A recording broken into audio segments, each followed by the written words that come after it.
What is up, YouTube? I'm James, and today we'll be talking about Nepenthes carnivorous plants. Nepenthes are a genus of carnivorous vine found in tropical regions throughout the world. They usually fall into two classes. There are highland and lowland species. The highland species require more of a humid environment, and lowland species tend to like more sun. You really need to know which species you're working with specifically because each plant needs different care requirements. This species that we're working with today is Nepenthes Ventrata. This is my preferred species to work with. Nepenthes Ventrata is a hybrid of Nepenthes Ventricosa and Nepenthes alata. This plant's super sturdy, very drought tolerant, sun tolerant, all around the best starter Nepenthes to work with. Today what we'll be doing is repotting some of my plants. I've got this one long vine I want to cut down, and then just overall repot some of them, and we'll go over some cuttings and how to deal with new plants. So this is the plant that we will be working with today. This one I've had around for quite a while in the greenhouse. I've got this really long, nice vine on it. It did go into decline lately due to it being in these hanging pots. The way I have the greenhouse structured, these pots do not do well in keeping in humidity, so they dry out very often, and I would have to water it pretty much every day. So I'm over that. We're going to move it into actual grounded pots so we can keep our plants hydrated more. So I'm going to remove this.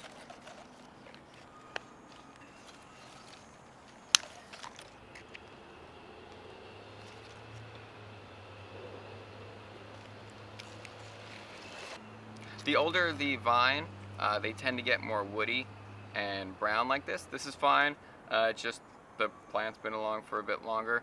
I'm probably going to cut this off and turn all these leaves into cuttings. Alright, so we're going to trim up our vine now. What you want to do when you're taking cuttings is every couple leaves, make a cut, and then move on down the plant. So what we're going to do is go 1, 2, 3, snip, 1, 2, snip, 1, 2, snip, 1, 2, snip, snip, 1, 2, 3, and snip. Then you can set these aside for later, and we'll work with those after we repot our plant. You can use sphagnum moss mixed with perlite. I like just sphagnum moss because I want to keep my plants as wet as possible. We're also using a longer pot so that we can just take it, throw it in a plastic tray, and keep our plant watered for at least a couple days without having to maintain it. Alright, so what we're going to do is take our plant and we're going to just push in on the sides here. And this is just going to loosen the substrate from the sides of the pot. And then we're going to do the same thing with the bottom. And then once you feel like you've loosened your plant, you're going to do is take your fingers and put them between the base of the plant. I don't know if you can see that. Put your fingers between the base of the plant, and you're not going to pull on it, you're just going to support it as it falls out. So I like to tip it to the side so the pitchers can safely just flow with it, and then you can just kind of slide out your plug. Remove this, and then you can just kind of peel away at the top and the sides of the substrate to get to more of the roots so you can fit your new plant in its new pot.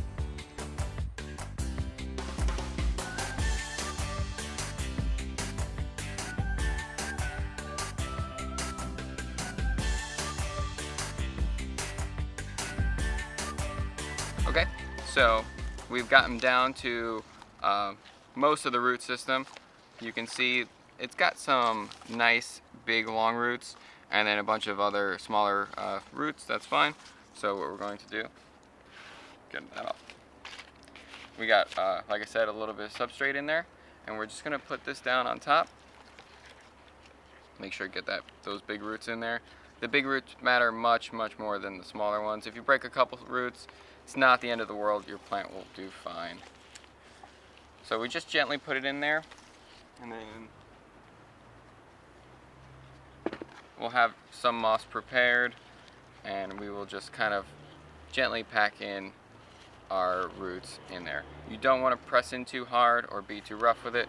Just gently like secure your plant in its new pot.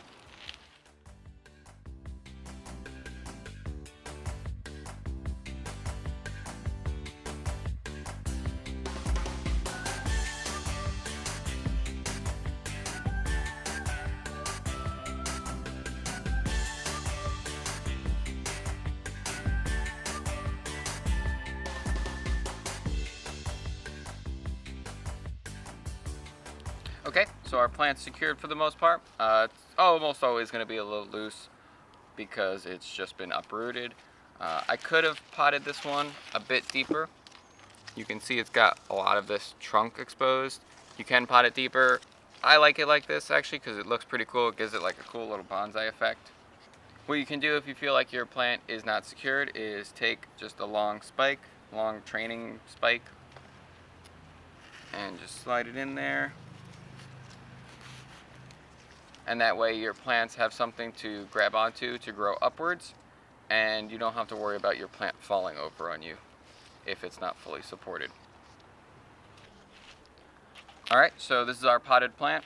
I'll just go take him and throw him in with the rest of the Nepenthes, and then he will just start regrowing and living his happy little carnivorous life.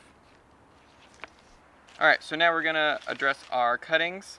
What you're going to need is a plastic bag, a small pot with your substrate in it.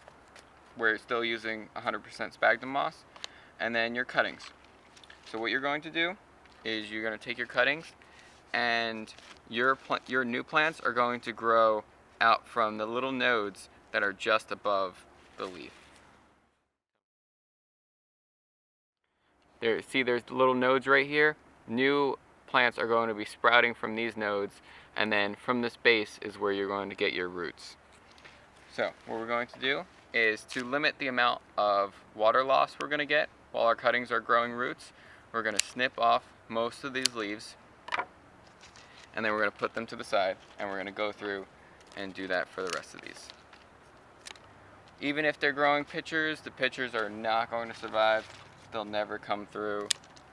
I've done this plenty of times, and the best thing you can do for your new cutting is just to completely limit all of the leaves on it.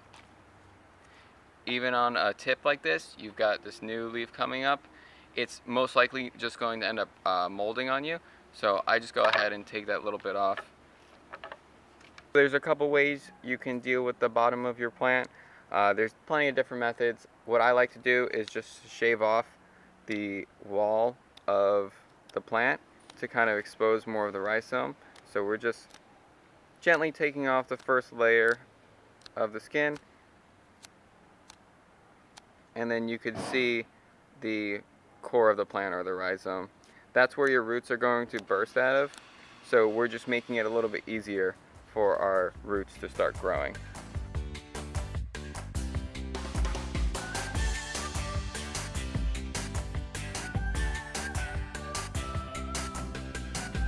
Okay, so we've got our pot, we've got our cuttings ready.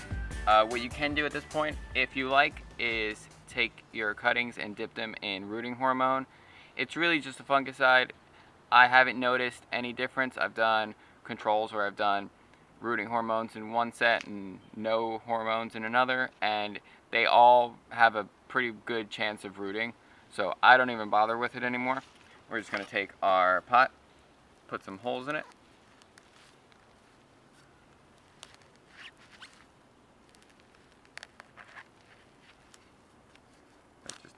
we're just going to cut through that. We're just going to stuff our cuttings into here. You could do a couple per pot. I usually do max of 4. And then I usually do 2 sets of these pots per bag. So we're going to just throw some more media in here. And then stuff these 2 in here. And then we're good to bag these up just like that. We're going to take our baggie. So we're going to take our baggie, just throw our new cuttings in here.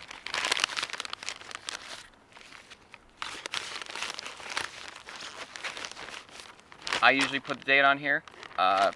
Where I'm located, it only takes about a month before you get roots on your plant. So dating it makes the life a lot easier. Alright, so this is another set of cuttings I did that have been in here for about 2 months. I took most of the other ones out last month. These ones weren't quite ready, so I gave them a little bit more time. So we're just going to go in here and pull these out and see how they are doing. So you can see their leaves are a lot more developed than they were on the cuttings. Let's actually open one of these up.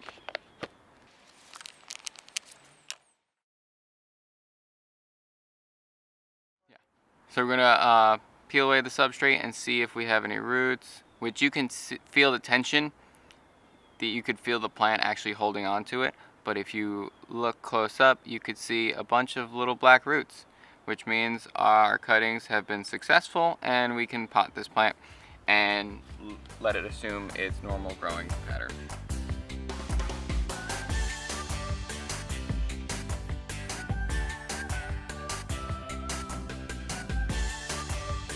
And you can see on this one some more black roots. So these were the slow starters and they still got some roots on them. This one has a little bit of growth but no roots on them yet. You could throw them back in there. At this point I'm just sick of waiting on them, so I'll probably just toss him.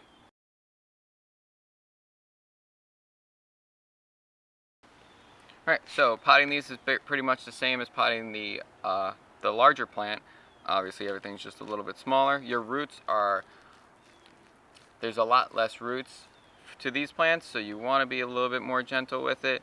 If you really break the little roots it does have, it'll really set your plant back. So just be gentle with it and just kind of like pack in your soil, your substrate around it slowly. And just make it sturdy enough so that the plant doesn't fall over or fall out of the pot, because this is probably when it's at its most fragile state. And then you've got your new Nepenthes cutting.